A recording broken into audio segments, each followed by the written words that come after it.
Yo, setiap hari kerjanya menuhin gengsi, sampai tabungan gak pernah ada isi. Pikirin dong, lo punya masa depan. Ayo belajar keuangan, atur itu cuan. Di TAYTB Fest, TAYTB Fest. At this program, Pranav will share information about his view on fintech and also the development of digital business at this time. And he also will talk about banks as the better place for investment, especially for young generation. He will also share about OCBC feature that related to investment. So, are you ready, Pranav? While my computer is booting, I'll start. Okay, with no further ado, ladies and gentlemen, please give back a round of applause to Pranav Seth. Well, thanks guys, thanks for joining. Right, if there's space in front, maybe good to have an interactive session with a small group so we can talk. So I think when I was asked to give this talk, right, the title was why you should invest in a bank, right? And I'm a banker. So if I tell you straight off, you should invest in a bank because we are safe, we will take care of your money. Obviously, it will be fake news. I don't think you will believe me, right? So I said, let me take a different stance, right? Let me first deal with my computer while I talk.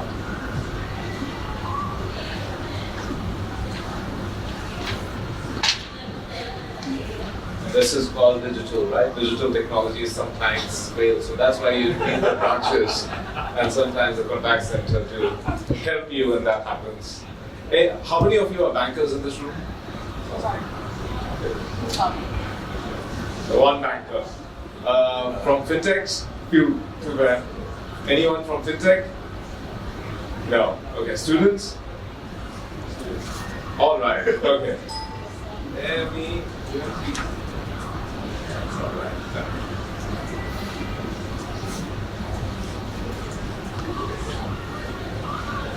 So, while we deal with technology, let me just make sure that this thing is okay, let me go with it while this thing reboots. Yeah.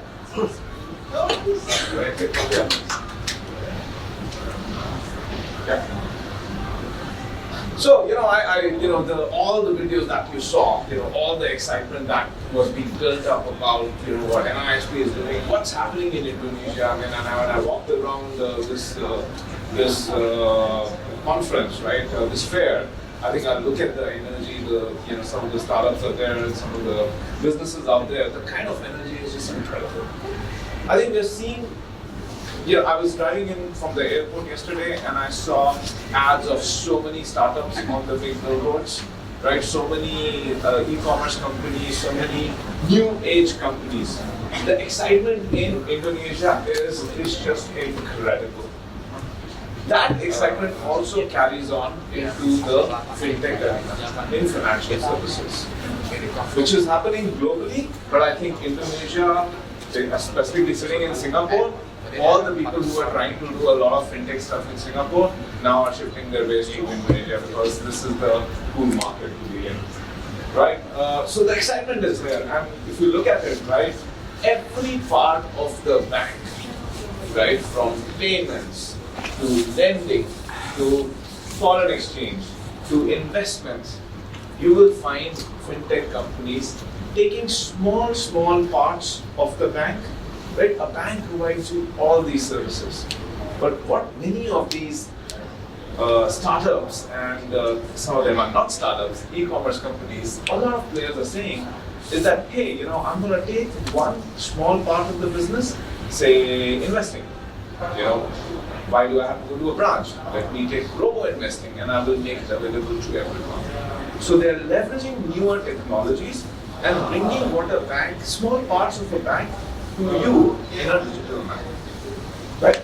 So it is pretty exciting, and the number of companies out there is phenomenal, right? I stopped sharing the billions of dollars of investment that's going into this field just in Asia itself. But when I read the newspaper, and I'm sure when you guys read the newspaper, they always show this as a battle. That the banks are old dinosaurs, right? These nimble startups are coming to eat their pie, right? The general narrative is the banks are slow, right? They make you wait in the branch, right? Whereas all these startups, they are cool, they are the future, right? And it's a narrative that if I'm a venture capitalist backing the startups, I want to sell that narrative. Because if you guys believe that narrative, you are tempted to leave your bank and try some of these services. So if I'm them and I'm power to them, kudos to them, I think they're pushing the boundaries, which is great, right? That's the narrative that is there. But I have a problem with that. I have a problem with that narrative because I don't believe that the banks are slow. I don't believe the banks are boring. I don't think the banks are lagging behind in anything. Yes, some of the fintechs are pretty cool, and I look at them and I say, hey, yeah, that's a great idea, right? Maybe we should work together, right? So I think there is some positive energy coming from the fintech, but the negative narrative on the banks in the press, in the newspapers, is out of whack, and it is driven by vested interests. So I'm gonna, rather than telling you that you should invest in a bank, because as I said, I don't have a credibility to ask you for that. I'm gonna tell you what we are doing. I'm gonna tell you what we are doing, and I will contrast it with what fintechs do, right? And I will leave it to your, choice of how you think about this, right? So first, let's since we have less bankers in this room, so now I can, make some shit up and nobody will realize what is true, what is wrong. What does a bank do? Anyone? Any guesses? What does a bank do? Collect money. Yeah. So, people have excess money, right? What do they do with this? They put it in a bank, right? To keep it safe, to earn some interest. But what does the bank do? Why is the bank able to give an interest back? The bank says that there are two other people who need a loan, right? To fuel their business, to fuel medical emergencies. There are so many valid reasons why a person might need more money than what he or she has at that point. The bank says, here, I will give it to you. But every time when you are giving money, I'm sure there are bad people who will also come and say, hey, give me money, right? So the bank has to make a decision that if a bad person comes to ask for a loan, I will not give that loan. Because if I give that loan, I will be risking these customers. What happens in a P2P lending model? They say, oh, the banks are not needed, right? I create an online platform. This person has money. This person needs money. You fund him directly, right? So the challenge there is, how do you manage this bad person properly, right? So I'm not saying it's not bad. It's a bad idea. I think for someone who is a high risk appetite, I think it's a great idea, right? I'm sure I can get more money, interest rate out of this guy if I pay money to him directly than what a bank gives me, right? Because a bank takes a small fee for managing this risk. If everyone was perfect, and everybody knew that who the bad person is, there was no need for a bank to exist. Yeah, you could just lend your money, go to the market, hey, who needs money? Here's $10, give me back $20 tomorrow, right? Then try doing that. Yeah, right. So because of this, I think banks have a reason to exist. And banks have built a reputation over hundreds of years that they will not let these guys go. It's your hard-earned money, right? I know how my first paycheck, how I cherished it and how hard it is to earn money, right? We won't lose. The second thing the banks do is to move money, right? I want to pay less than, right? And the bank facilitates. Even here, there is a problem, right? You might say that, hey, a fintech can do it so fast, right? Why does the bank sometimes slow it down? Because again, the bank has a responsibility that if there's a bad fish in the pond, a terrorist in the pond, right? The bank has to make sure it's legally required that the bank will not move money to this person or him, right? So there are a lot of checks, a lot of hard work that goes behind to make sure that the financial system stays stable, right? Yet, there's a societal obligation. All boring stuff, right? Safety, safety. But the reality is, we are living in a world which is changing every day, right? A few years ago, in Japan they still use stamps to say this is my signature. So everyone has a stamp that says this is Pranav. I stamp it, then everybody knows that this document has been signed by me. We were using signatures, right? Now it is completely biometrics, right? We were using checks. We were using so much of coins, right? That usage is declining. So the way people are doing things is changing. The way people are living their lives is changing. The way commerce is happening is changing completely. With blockchain, etc. Okay, maybe I'll not go to blockchains, give the audience here, right? But it's getting electronic. Your commerce every day, how much of it has moved to e-commerce? Think about the fulfillment behind it. Somebody has to ship the good. Let's say it's shipping from, let's say in this case China, to a warehouse near Jakarta. Somebody has to deliver it, and there are all payments involved here, right? And any, lot of trade documents, etc. get passed, right? And money moves, and the banks facilitate that. But if all this is going digital, the banks cannot stay just safe. They need to be digital. Does that make sense? If you're making all your payments on the phone, I need to be on the phone, right? All our apps are there, right? All payment instruments are there. The challenge comes that at no point can we erode who we are. While we do all these new things, which bring in new risks, which bring in new actors, we are in the business of trust. If we mess up with our depositors, we won't have a business tomorrow. So while we have to be very snazzy and cool, right, and be with your lifestyles, right, at the heart of it, to protect your money, we have to keep it safe. We have to always be trusted. And hence, every time there's a new technology, we have to analyze it to the hilt to make sure that we protect your money. Right? While we adopt it, we have to adopt it. We have to stay up with your fashions, your trends, but we have to make sure that we keep it safe. Yeah, so we have to create these new experiences, business models, partners, and I'll illustrate it our words of theory, right? Where we just, oh, it's playing. Okay. What sound is it? Alright. So this is a small video about what we have been doing.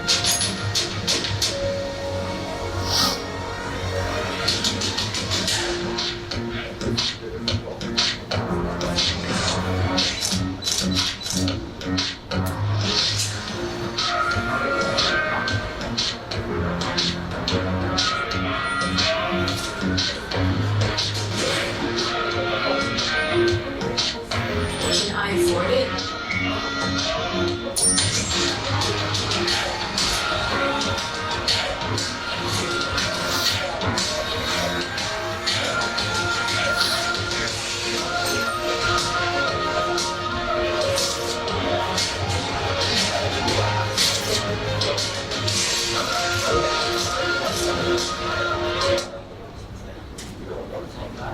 Yeah. So I think, what this video kind of shows is our new features and new capabilities that we are building at OCBC Bank, right? Which is completely attuned to not the past, but your future, right? And our promise here is that, kind of closer to TATB, sorry, my maths are not too good, right? It's all about making you unstoppable. That's our brand promise to you. And all our features are built around it. So let me walk you through, right, of what we are doing. Not in theory, but in the day of a life of a customer. What are we doing for our customers? So here's Sophie, right? Sophie woke up in the morning, and in UK, Boris Johnson has done it again. Brexit is now back on the cards, right? Immediately she sees a message of what happened overnight from OCBC Investment Research to say, hey, Boris has done it again. You need to take a look at it. Your UK investments. It's time to sell Sainsbury. Bang, right? She can do that right away, sitting in her, in her bed, right? As you go jogging, right? Your Fitbit is saying that you have made your 10,000 steps.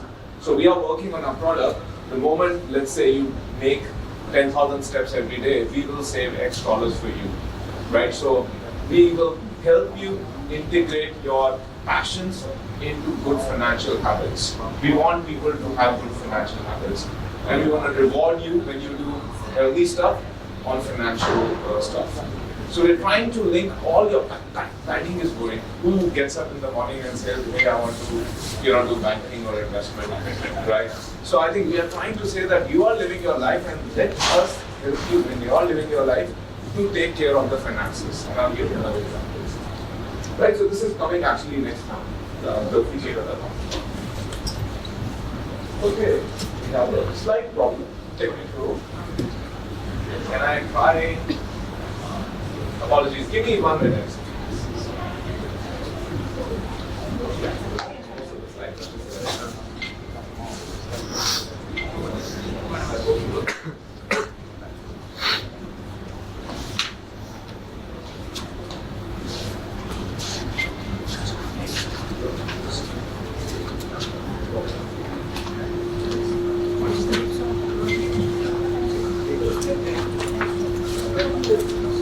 Okay guys, sorry, I'm going to try one more time, otherwise I will leave and I will go back to get this course.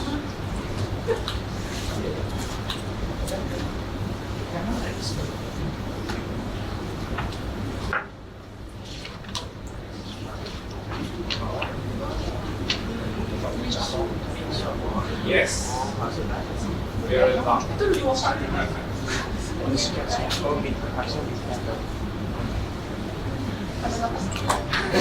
Alright, after your jog and you have fixed your computer, right, you can come back to what you were doing. So you go back, jog, go make a smoothie for yourself. You're a healthy person. Young people today are much more healthier than many older people, right? So you go back, make a smoothie, immediately something pops up on your mobile app to say, hey, last 3 months you've been late for your telco payments, pay it now. Hey, do you know Spotify is charging $10 to your account every month? Do you even remember, right? Do you want to reconsider? So these, based on what you are spending with us, we, based on our artificial intelligence behind, analyze what you are doing and then recommend what's the best financial outcome for you. And you are busy making the smoothie, so you don't have to pick up the phone, you just press one button and talk to the mobile app. Hey, OCBC, can you just pay my Singtel bill? Right? Yes. So in fact, we were the first bank in Southeast Asia to do a Google Home integration, where you can do a retirement planning with the Google Home. We killed it, and I'll tell you, this is the thing about new technology. We try a lot of things, we kill them. This one is in production, right? This one, you can go and talk to the OCBC mobile app, right, in Singapore and make transactions, right, completely. You walk into the coffee store, going into office, right? You have left your wallet in the office, you just come down for a coffee, use a QR code to make the payment, right? As you look at it, all your daily transactions, not account by account, but for today, for yesterday, whether it's in your current account, your saving account, your credit card, debit card, everything that you're doing with the bank is presented to you in one go. You don't have to think accounts, let the bankers do that. I have done this thing today. So we are reinventing the bank around you, right? And then when you click on it, right, on the coffee purchase, you can see that you're spending too much on coffee because it categorizes your spend based on what you do, right? So this, one version of this exists, and by December we'll have a level 2 of this, right? So these are the things we're working on. Your friends ask you for lunch. Open your app and you say, can I really afford eating out once again? Right, I've been eating out once more. This exists, right? So you go there and it says, hey, it's okay. You've been spending $300 less than what you have been spending in the previous month. So go ahead, splurge with your friends. And based on, where you have been spending, we realize that you're really a health freak. You only eat salads. And we have some good deals of salad places around. So we say, hey, you love salads. There are some great deals, right? You press the button, go to enjoy the OCBC discount at the restaurant, take a selfie, and you're out, right? Evening time, back to coffee, right? You realize that now serious things, you need to plan for your retirement. We have a full retirement planner. You can tell I'm planning for my retirement, I'm planning for my children's education. It's quite scary once you start planning it on your mobile, the amount of money that you need for retirement is a bit scary. And generally, people are in a shortfall like our friend here is, right? And immediately, you can call your RM, right? If you're a Premier customer, right? Have a chat with your conference, exchange documents, make an appointment, right? And get yourself back on track. I'll give you one more example. After that, I'll move on, right? I think this whole room was in instant we trust. I think our whole idea is, you're out drinking, you see a discount, you don't have an OCBC account, you get an OCBC account there and then scan the QR code, apply for credit card, it gets into your Apple Pay or Google Pay or Samsung Pay, you make the payment, enjoy the discount, right? Your sweetheart starts texting you while you're drinking with your friends that, hey, we have to move to our new house and, we haven't selected the decorators yet, right? Or the person who's going to renovate it. You go to OCBC One Advisor, right? Which is the largest property listing in Singapore. They are a bank with the largest property listing. And, will tell you that, hey, whether you like the Japanese Zen style or whether you like the Persian mosaic, choose the style. We'll tell you how much it costs based on all our experience working with renovators. Here's a renovator, and you are done, right? And while you're drinking, you basically earn some brownie points with your girlfriend that, hey, I've planned it out already, right? Gonna move a little faster here and go back to something very funny. Well, not funny, very interesting.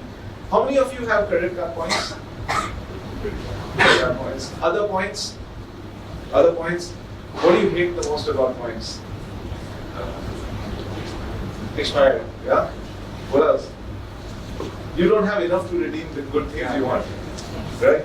I always look at, this is so cool, I never had the points, right? So what we did, we created a collaboration in Singapore, right, with some hotel properties, right, the banks, insurance, and we are bringing in a telco, we are bringing in, a big airline, right, in the next couple of weeks actually, where you say that, hey, I have points on, let's say, this airline, but I don't have enough points on my airline, but I really want to redeem, air ticket here. I take my OCBC dollars, I convert it into that airline miles.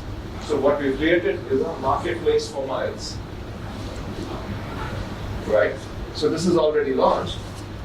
And what we are going to do after that is actually we are creating our own travel site where right now after you change the points, you can redeem those things instantly using QR codes, etc. Right? To all the things that you like, coffee, whatever is the passion, right? All the deals that we have. So now we are building, this is coming soon, is a portal where you can exchange these miles, right, for air tickets, and it's actually cheaper than what you will get in a Agoda, Expedia, or Traveloka, right? Because we are getting some value away here. Yeah. Okay, so now what am I saying, right? What is a bank, right? A trust. Whatever I talked about, does anything come to you as boring, as stuffy, right? I mean, I'm open for criticism, right? But I think that the banks have moved ahead a lot while maintaining the trust element.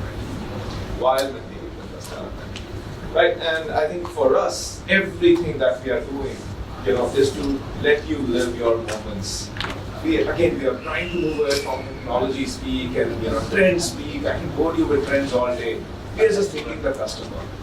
What is your life, your moments? You don't want to waste your time. You want to get instantly. You don't have to come to the OCBC website to do things. OCBC services are on the brochure lying on the bar, so you can apply the credit card there. I'm making a trivial example, but it could be anywhere, right? You're in a store, like Robinson's in Singapore, which is a great partnership for OCBC. You apply there, get 50% off. Everything is outside of OCBC, and OCBC products get instantly delivered to you. Second, banking is boring, right? So we are making sure that, everything, your passions, you're interested in health, you're interested in the new things that we are working on are around environment. What we found, our customers are really passionate about environment. So watch that space. I think we are saying that, hey, how do we work with our ecosystem partners to deliver, banking and your passions together? And finally, what the whole purpose of this presentation was, financial planning, right? We are moving away from scary financial planning to very simple episodic financial planning. So some of the features that you see and some are not shown here, right? Starting small, right? Nudging you, right? So what we have is something called a saving goal. So what we believe is that to start with, you need to form a saving habit, right? And we are trying to reward you for a saving habit, right? Start $5, start $10, right? Put it into your saving goal. And we are working on mechanisms to help you on that. After that, you want to move into investments. We are the first bank in Southeast Asia to do a fully integrated robo-advisory, right? So I think in Singapore right now, if you want to commit $100 per month, you can start with a unit trust plan or a robo-advisory plan and then start slowly building it up. Second thing about investments is, most important is having the confidence that people are not selling you potatoes. They sell you a potato and they go away. This is a long-term investment. This is a long-term commitment. You have to invest, you need to review it, you need to monitor it. So, as the example you saw earlier, we are providing those tools to say that, review it. Something has happened in Britain. You thought that you were going to, save $1 million for your retirement. You are falling behind. Review it. Come talk to us, right? We are making sure that you stay on your goals, right? Habit-forming goals, right? I hope I have debunked, this notion that the banks are boring and all the fun is in the fintech, right? But again, as I said, right, we are the bank which works very successfully with a lot of fintech partners, right? So again, the debate is not whether fintechs are better or banks are better. I think there are certain things where fintechs can do better, right?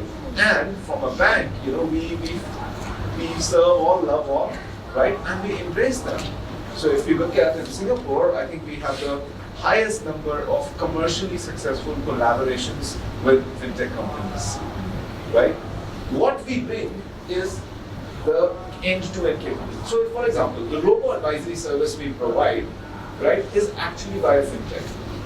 But why are we using them? And why are they partnering with us?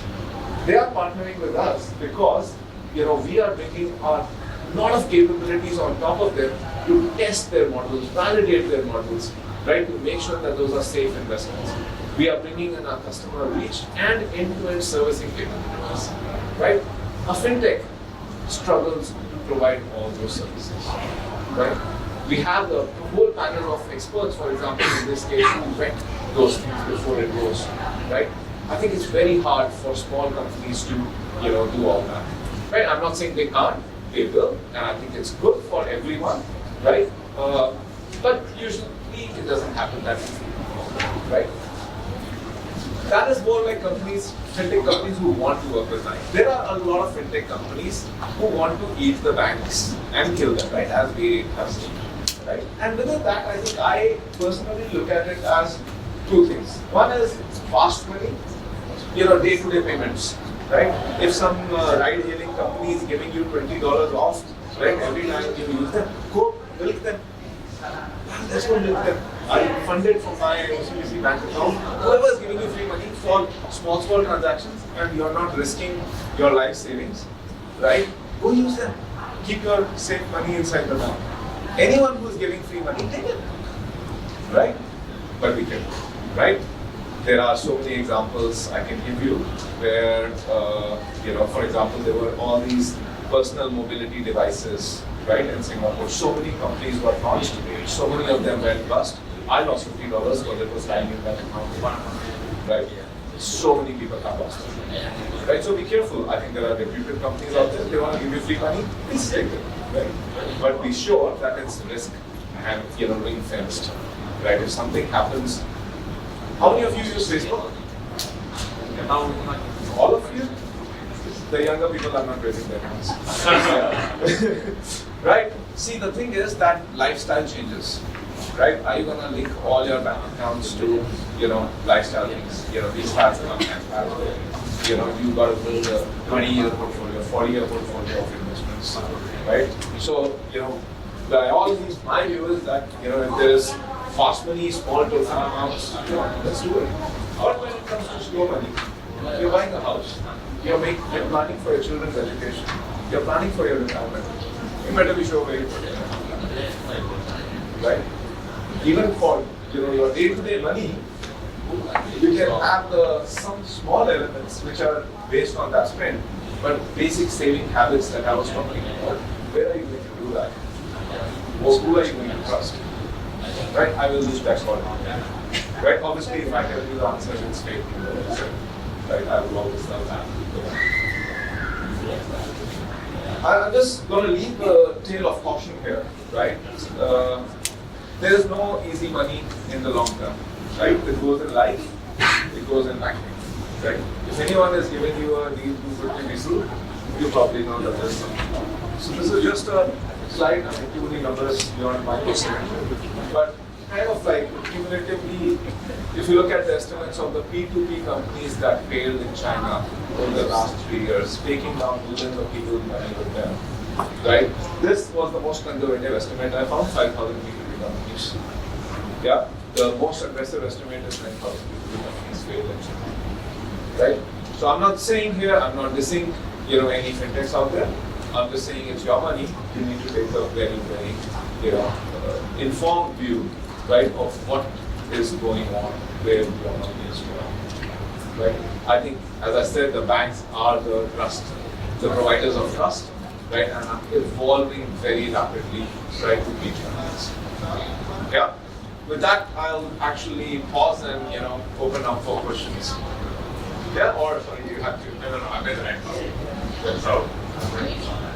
Cik. Oke, teman-teman boleh berikan tepuk tangan sekali lagi untuk Pranav. Thank you so much. Sekarang now we're open the Q&A session. So for those of you who's getting curious about this program, silakan. Mungkin ada yang ingin bertanya about saving or this fintech or the upcoming strategy from OCBC that will allowing us as the person who has the hobbies to get the money from like you said before, by sports, by doing eating healthy food and those stuff. Mungkin teman-teman ada yang ingin bertanya, silakan. Kita akan membuka pertanyaan. Oke, mau menggunakan bahasa Indonesia nggak apa-apa, lontar saya translate nggak apa-apa. Jadi gitu para silakan Mas. Oke, baiklah. Boleh kasih tepuk tangan untuk Masnya. Yuk.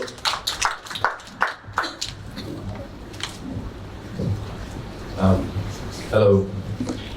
So I'd like to ask, according to OJK, which is the Financial Service Authority in Indonesia, Indonesia's MSME, the micro, small, and medium enterprises, are currently needing loans or credits with a total amount of 1,700 trillion rupiah.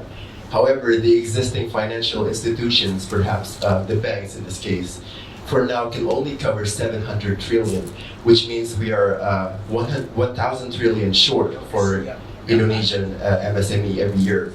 What do you think the impact of fintech lending to Indonesia's economy, especially for the micro, small, and medium enterprises, in helping to get to cover those rest of 1,000 trillion rupiah? That's my question. Thank you.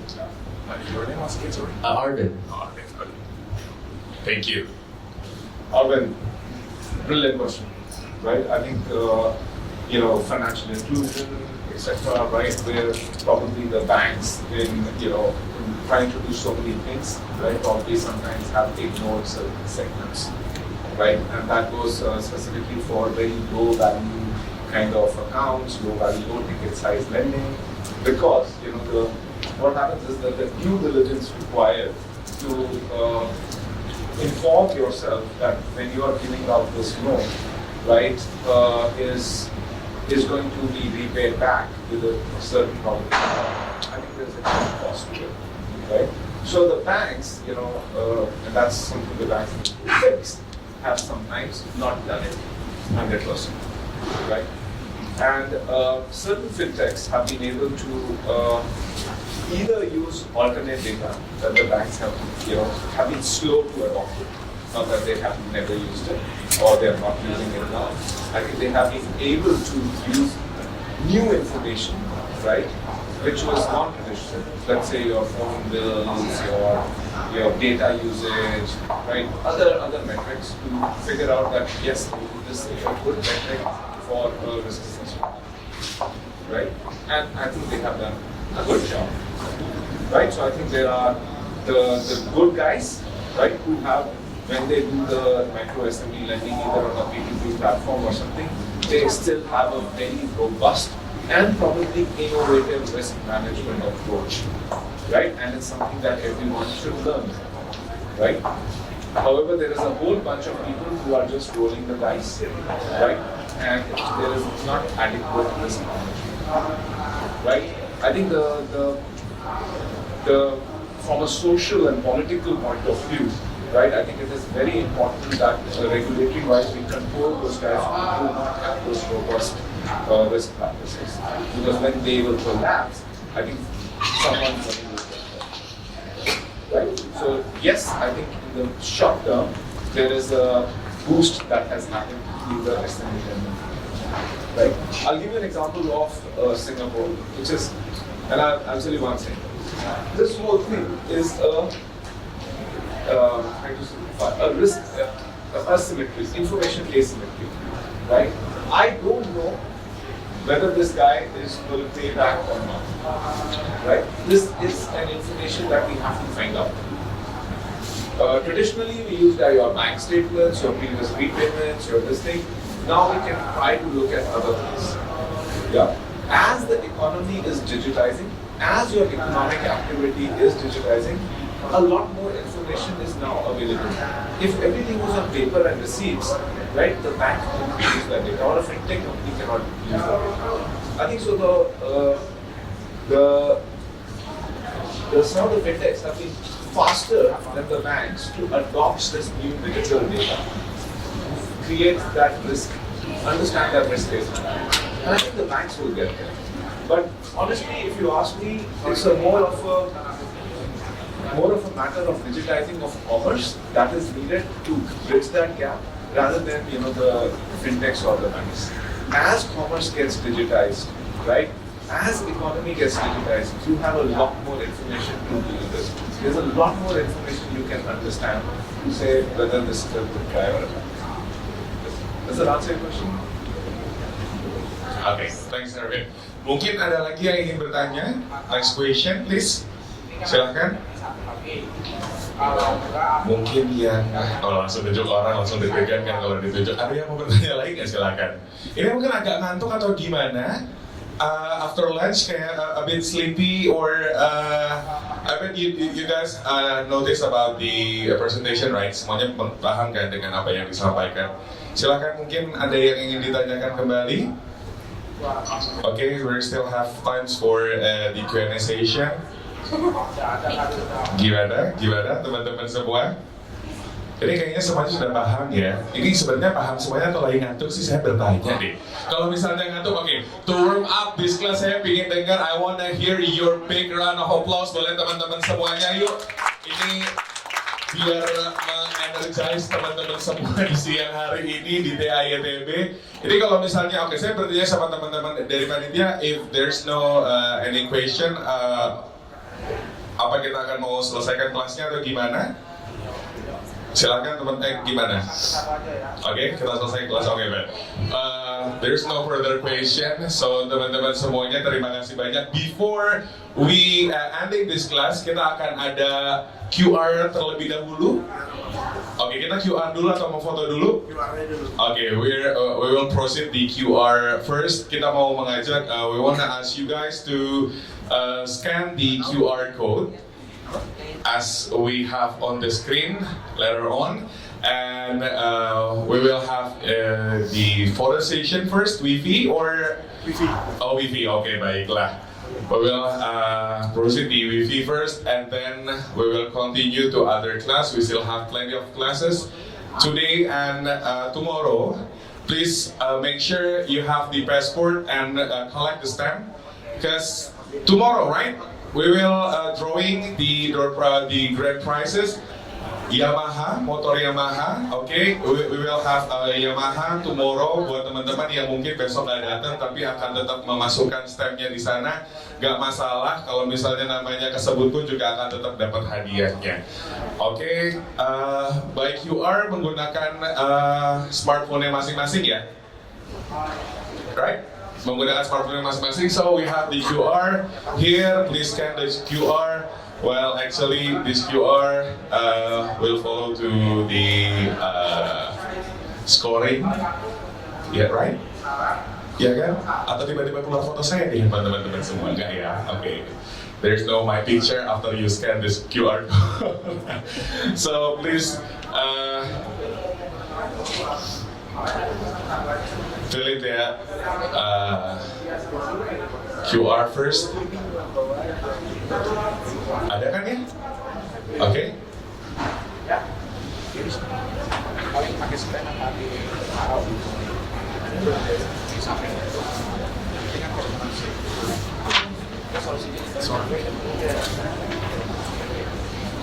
And after this class, we still have another speaker. Siapa yang akan datang di sini selanjutnya? Buat teman-teman yang mungkin mau datang ke sini juga silakan, karena kita we will open class until 8:30 for today and also tomorrow. Okay. You guys already done or not yet? Okay, still thinking what to put on the form inside the smartphone, atau mungkin gimana teman-teman, apakah ada yang mau dilakukan lagi selain itu? Di sini nggak ada lagi kan? Oh ya, oke, baiklah kalau begitu saya tinggal nunggu aba-aba aja dari teman-teman di belakang. Ini siapa yang udah datang dari tadi pagi? Atau baru datang setelah makan siang? Dia dari tadi, Mbak, dari tadi pagi luar biasa. Oke. Tahu TITB dari mana, Mbak? Dapat invitation. Oke, baiklah, makanya datang ke sini gitu ya. Nggak ada aktivitas hari ini, Mbak, makanya mau datang ke sini. Oh, izin, baiklah kalau gitu. Siapa yang disuruh kantor untuk datang ke sini? Oh enggak. Siapa yang terpaksa untuk datang ke sini? Wah, langsung kayak, aduh itu gue lagi. Tapi yang pasti mudah-mudahan teman-teman mendapat ilmu yang bermanfaat setelah datang ke TITB Fest ini ya. Oke, semuanya selesai sudah ya? Oke, now